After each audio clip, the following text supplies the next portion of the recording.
Donc là, sérieusement, il y en a, vous allez oser les clasher, oser clasher cette équipe. Ne soyez pas ingrats, juste ça. Ne soyez pas ingrats. Si pour vous, réussir une saison, c'est obligatoirement gagner des trophées, vous avez tout faux. Ces hommes, cette année, certes, ils gagnent pas la Ligue des Champions, mais qu'est-ce qu'ils nous ont fait rêver? Qu'est-ce qu'ils nous ont offert des matchs d'anthologie? Je vais prendre étape par étape, que ce soit dans les Classicos où on élimine le Real Madrid en finale de Coupe du Roi avec un scénario de dingue. En Liga, c'est pareil, on se déplace au Bernabéu, on les tape. Moi, j'oublie rien, je vais pas oublier. Il y a 3 ans, on était en Europa League. Je m'en rappelle comme si c'était hier. Il y avait des gens, ils me disaient, presque tout le monde disait ça, hein. Le Barça, vous allez jamais sortir la tête de l'eau. Il faut attendre super longtemps pour construire un projet. Vous allez attendre 10 ans avant de refaire une finale de Ligue des Champions ou même une demi-finale. Et là, cette année, le Barça, on a choqué tout le monde, que vous le vouliez ou non. On a sorti des joueurs qui vous en ont mis plein les yeux. Notre collectif, il a impressionné tout le monde. Des joueurs potentiels Ballon d'Or encore à l'heure actuelle. Rafinha est toujours favori, Yamal est toujours favori, Pedri peut être considéré comme un favori, Dembélé n'a pas encore remporté la Ligue des Champions. Un coach incroyable qui a transformé l'équipe, qui a transformé le projet. Une mentalité mise au sein du club qu'on n'avait pas vu depuis longtemps. Bref, cette année, même si on va pas en finale de Ligue des Champions, on est la meilleure équipe du monde. C'est nous qui avons donné le plus de plaisir aux fans de foot. Yamal, Rafinha, Koubarsi, Pedri, De Jong, Koundé, Baldé, Lewandowski, c'était trop cette année. Moi, je vous dis merci. Parce que moi, je vous le dis, c'est pas fini, c'est que le début. Le projet, le nouveau projet du Barça, il vient à peine de commencer. Vous voulez oublier? Moi, j'oublie pas. Il y a 3 ans, on était en Europa League.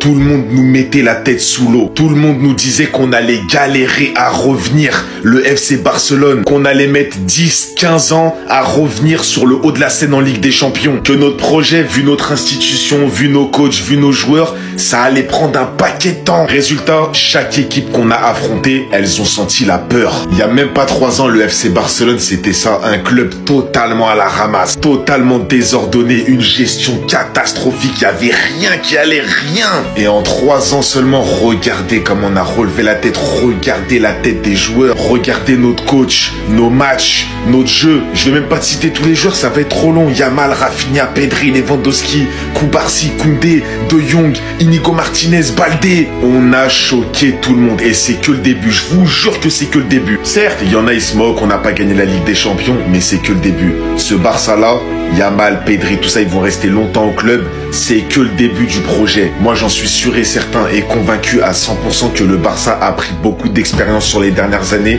et cette année encore plus pour l'avenir. Si c'est pas cette année, ce sera l'année prochaine. Si c'est pas l'année prochaine, ce sera encore l'année prochaine. Mais vous allez voir, le FC Barcelone est déjà de retour et vous allez tous comprendre quand on va être de retour pour de vrai. Merci. Rassurez-moi, je suis pas le seul à être fier d'eux. Parce que j'ai l'impression qu'on n'a pas le droit de perdre, qu'on n'a pas le droit d'être éliminé, qu'on n'a pas le droit de tomber sur plus fort que nous, qu'il faut un coupable. Non. Non. Oui, certains joueurs ont fait des erreurs, d'autres étaient au niveau, d'autres pas au niveau. Mais merci.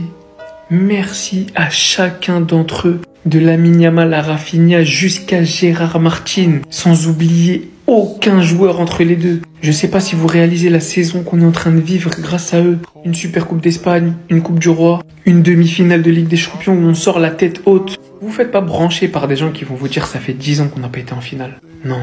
Rappelez-vous qu'il y a 2 ans on était en Europa League. Aujourd'hui on est en demi-finale. L'année dernière on était en quart. Aujourd'hui on est la meilleure attaque d'Europe. Aujourd'hui on a des joueurs qui nous font rêver week-end après week-end. Aujourd'hui nous quand on se pose sur notre canapé devant notre télé, on prend du plaisir. Aujourd'hui on a une équipe qui quand elle est menée a le caractère et est capable de revenir au score. Cette saison on a vécu des matchs pas possibles. Le match face à Benfica, les matchs face à Benfica. La double confrontation face à l'Inter, des classicos. Qu'est-ce que vous voulez que je vous dise? On a des joueurs qui font la course pour le Ballon d'Or. On est en course pour le titre en Liga, encore premier aujourd'hui. C'est la première saison d'Hansi Flick. La première. Et on perd sur un fil. Sans Koundé, sans Baldé, sans Lewandowski.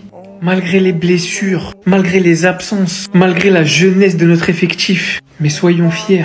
d'avoir assisté à cette saison du Barça qui aurait pu être plus historique avec un triplé au bout. Mais cette saison-là, je l'oublierai jamais de ma vie. Les gars, j'ai 30 ans, j'en ai vécu des FC Barcelone. Ronaldinho, Messi, Suarez, l'après-Messi, tout ce que vous voulez. N'oubliez pas d'où on vient. On vient d'un Barça qui a fait saison blanche, qui a goûté à l'Europa League, qui gagnait des matchs par un but d'écart, que Xavi a construit, que Flick a repris, qui nous a régalé match après match, 90 minutes après 90 minutes, depuis le début de cette saison.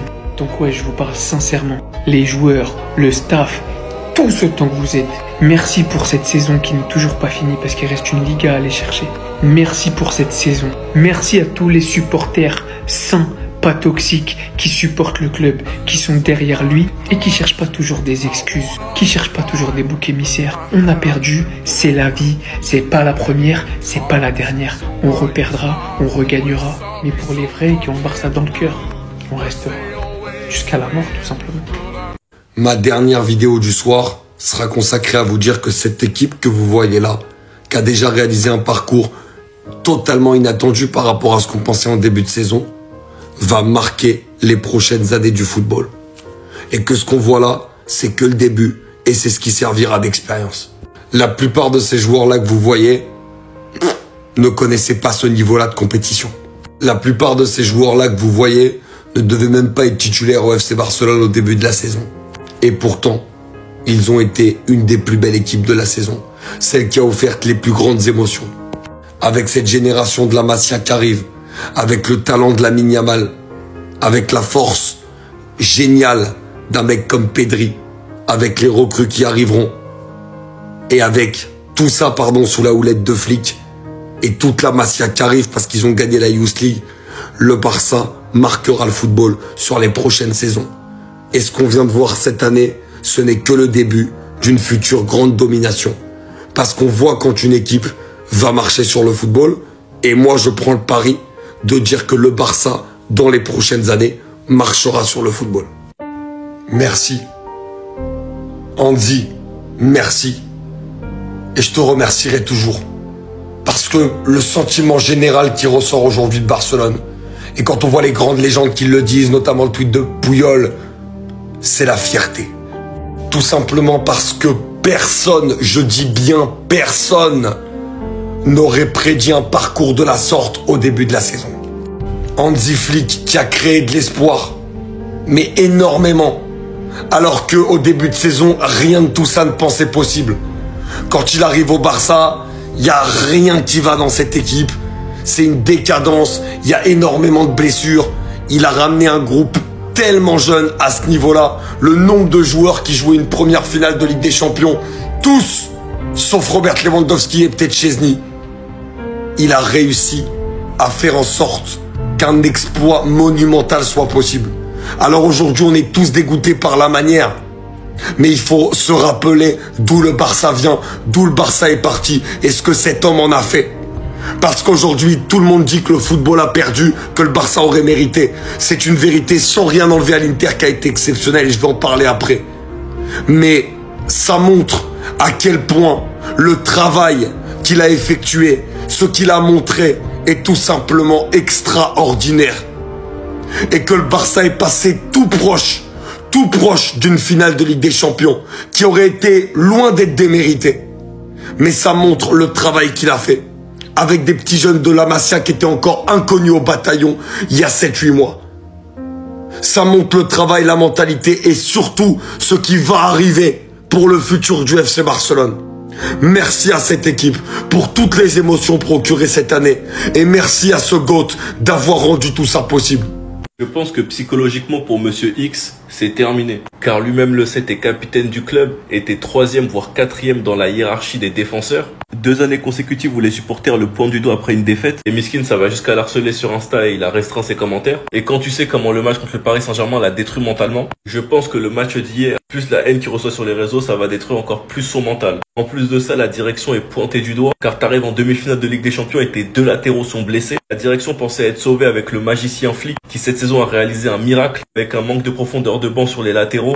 Et en attaque, Flick a dû donc jeter dans le grand bain au haut niveau Gérard Martin et il a utilisé son couteau suisse Eric Garcia. Et le pire, c'est que ça aurait pu passer. La direction savent très bien maintenant qu'ils doivent recruter cet été des latéraux, peut-être un gardien et un attaquant, surtout un ailier gauche remplaçant. Et quand tu sais à quel point ce match va sûrement toucher Monsieur X, ça m'étonnerait pas qu'il parte cet été, ou bien même que la direction chercheront à le vendre et faire venir Ta gratuitement qui attend une réponse du Barça. Mais là où je trouve que beaucoup de Barcelonais sont hypocrites, c'est que lorsque c'est pour critiquer Rudiger, dire qu'il pue la merde, que Rami a raison, alors qu'il a prouvé au haut niveau, il y a du monde. Mais quand c'est pour parler de Monsieur X, sous prétexte qu'il était bon quand le Barça était minable, ah non, il doit être intouchable. En sachant que t'as connu 2 fois le haut niveau avec lui et il t'a déçu 2 fois. Et psychologiquement, je pense que c'est fini pour lui. Sinon vous les gars, vous en pensez quoi? Ramenez-nous sur ta personne, on s'ennuie. Si on lance pas maintenant, on lance quand l'opération? Yamal éliminé, Rafinha éliminé, Pedri éliminé. Bien évidemment qu'ils resteront jusqu'à la fin très grands prétendants pour le Ballon d'Or, surtout s'ils obtiennent le championnat en Espagne. Mais toi, tu peux aller chercher une finale de Ligue des Champions en sortant une grosse performance demain. Une grosse perf aussi en finale, pourquoi pas? Ayant déjà obtenu la Ligue 1 et toutes les stats qui vont avec. Pour ceux qui se demandent, ayant bien repris l'entraînement depuis 2 jours alors qu'il était sorti lors du match aller sur blessure, assez logiquement il est pressenti titulaire pour demain. C'est là qu'on passe d'un Essi à ça va le faire.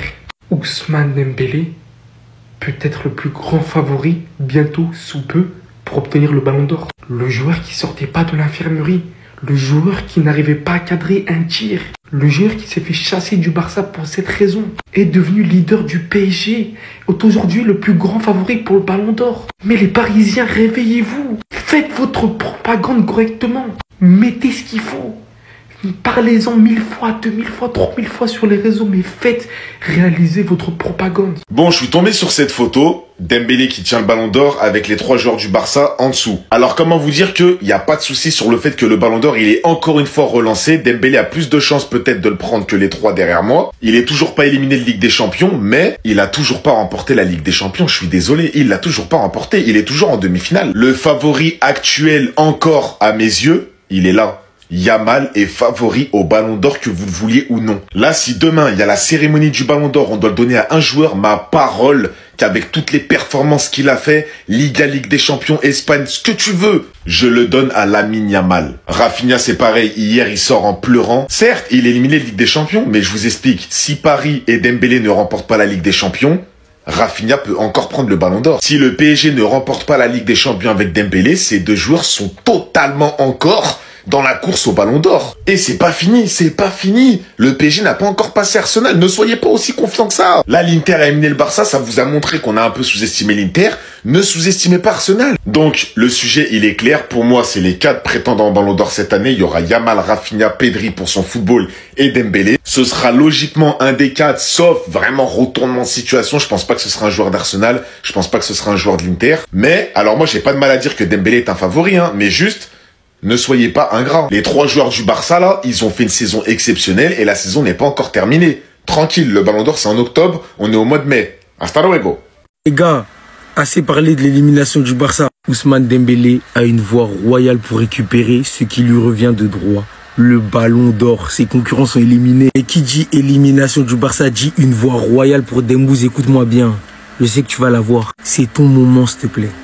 J'ai lancé la propagande sur Snap, sur Insta, d'ailleurs, venez me suivre. C'est le moment. Faites-le. C'est le moment. L'Inter en finale, vous allez les faire. PSG, s'il te plaît, la première. PSG, s'il te plaît, por favor. C'est le moment de tout récupérer. Vous pouvez faire le... Bon, c'est pas un hold-up, mais un braquage. C'est pas un braquage, mais on s'est compris. Là, vous pouvez tout retourner. Les Champs-Élysées et pas que, les gars. Vous pouvez récupérer un Ballon d'Or, récupérer la première Ligue des Champions. Et la voie pour tout ça, elle est royale, les gars. C'est le moment, plus que jamais. Plus que jamais, faites-le demain. Rendez-vous au parc. Je vais faire la propagande du siècle. Le PSG ne doit jamais perdre cette Ligue des Champions. Elle ne peut pas passer sous le nez. C'est l'année ou jamais. Genre, toutes les années, on a l'impression de dire ça. Mais cette année, plus que jamais. Le PSG doit s'imposer en Ligue des Champions. Les gars, le chemin est royal. Je vois pas l'Inter faire quoi que ce soit au PSG. Le PSG, c'est le moment. PSG, s'il te plaît, tous ensemble. On lance la propagande, les gars. On y va. Restez sobre, abonnez-vous les gars, on s'attrape. Voilà la différence entre un bon gardien et un très bon gardien quand ils le font. Je vais tout mélanger. Et celui qui est pas content, je le bloque. J'en ai rien à foutre. Match aller, 3 tirs, 3 buts. Aucune interception. Il fait rien de spectaculaire. Aujourd'hui, je crois qu'ils ont fait 6 tirs à tout casser. 4 buts. Et lui, la différence, vous la voyez directement sur un terrain. Il n'est pas responsable de l'élimination. Oui, C'est vrai. Aucune parade. Il nous sauve pas. Et moi, ça me dérange. Il nous sauve pas. Il est toujours mal positionné sur sa ligne. Il est pas clutch, au fait. On a besoin d'une parade comme ça. Je sais pas, moi, à la dernière minute d'un truc, frère.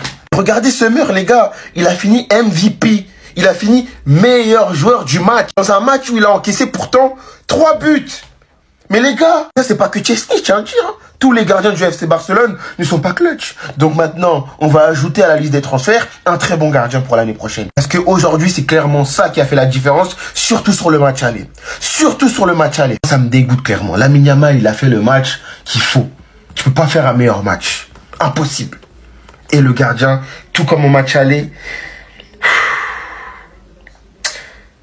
Ah les gars, je suis dégoûté, je suis dépassé, je vous jure.